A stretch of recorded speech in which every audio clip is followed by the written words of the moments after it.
Hi guys, so today I'm going to be doing a bit of a book discussion about a historical fiction novel that was released last month called The Bedlam Stacks by Natasha Pulley, and she's the author of The Watchmaker of Filigree Street, which you might have heard of. It was released in 2015 and it won a lot of accolades last year, and I read it last year and really enjoyed it.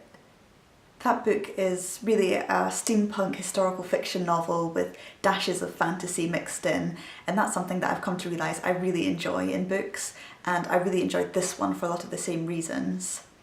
So firstly, I'd like to recommend that book if you've not read it yet. It really evokes the chaos of Victorian London, and it touches on lots of really philosophical themes without being dry in the slightest. It's actually quite a page turner, a bit of a detective novel really.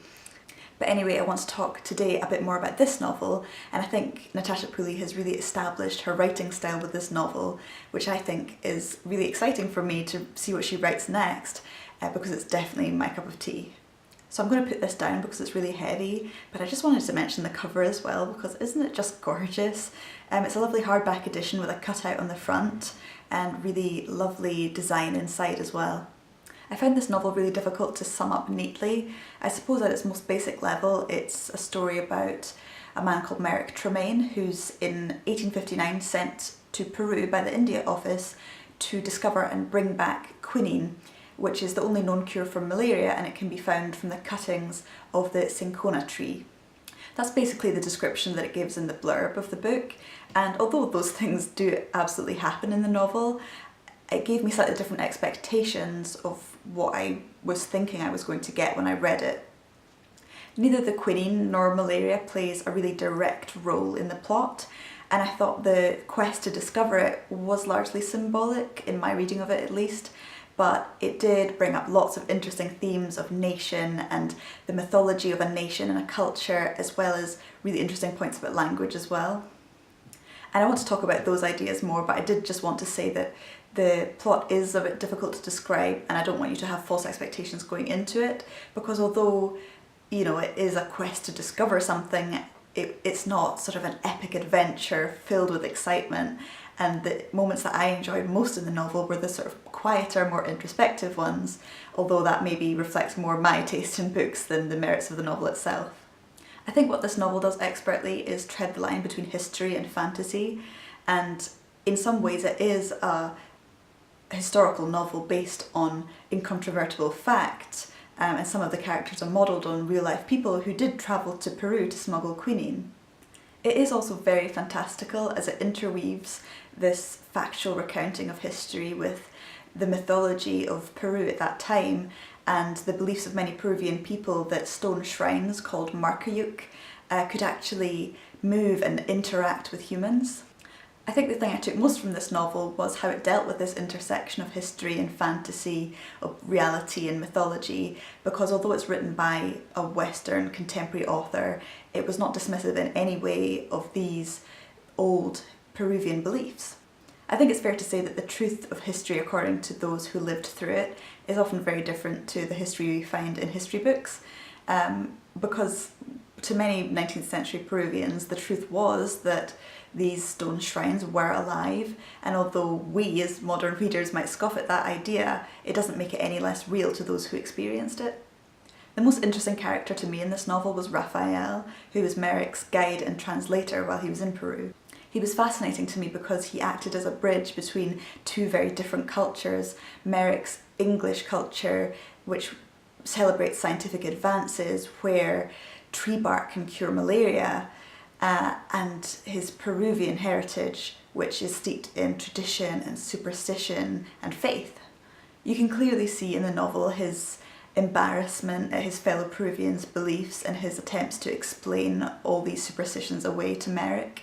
There's a lot of depth to these ideas of history and national identity in the novel, but a lot of them are kind of unpacked towards the last third of the book, so I don't want to talk about it too much to avoid it being too much of a spoiler. There's a friendship that develops between Merrick and Raphael, which I found really heartwarming when reading it, because I think it's based on the trust that they are really forced to forge with one another. They're in an unforgiving climate, a hostile environment where the locals really don't trust Merrick, and they're very different people with different objectives, but they manage to find common humanity and work together to deal with the predicament that they're in. I think humanity comes through really strongly in both of Pulley's novels, and I personally am very different to any of the characters really in this novel, particularly Merrick, the main character, but the issues that he encounters are generally universal ones that I do identify with.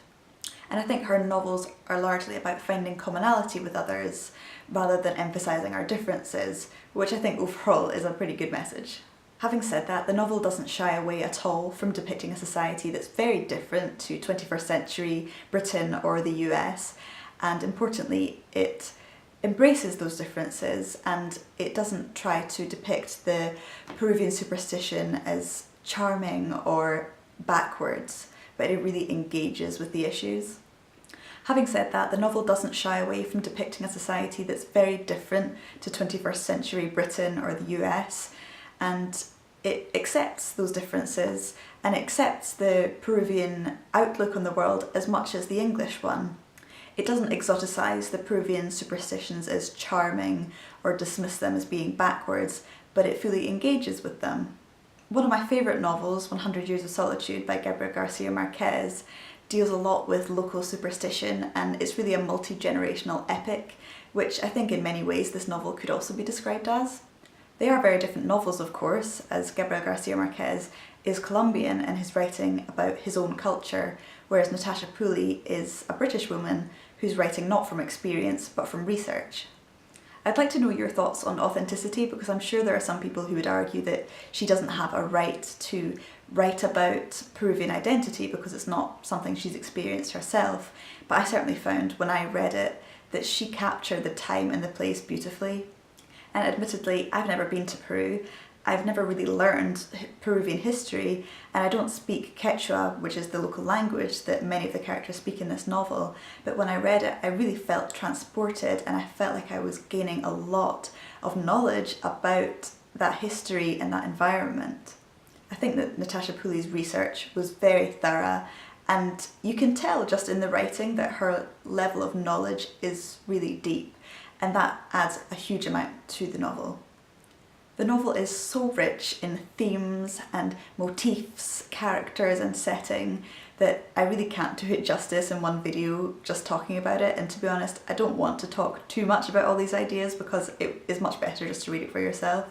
I would recommend it to anyone who enjoys historical fiction or likes books set in South America, or like me just wants to learn more about the different South American cultures. And it's very readable. It's under 350 pages, so it's not a massively long book anyway, but it's well paced and it's definitely not a slow read. I made another video a while back that I'll link below about another author who's similar in some ways, Jessie Burton.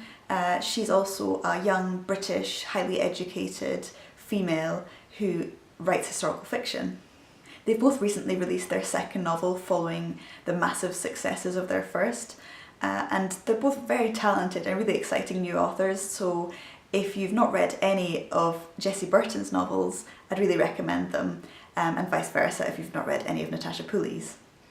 I'd really love to hear your thoughts if you've read the Bedlam Stacks, because I've not actually spoken to anyone else who's read it themselves. It was only released recently, but it would be great to hear your thoughts if you have, and if you've read The Watchmaker of Filigree Street, because that was one of my reading highlights of last year. That was a great book as well. Thank you for watching. I hope you enjoyed the video and you like the sound of the Bedlam Stacks. I'm going to be making another video later this week, so hopefully I'll see you then. But for now, bye!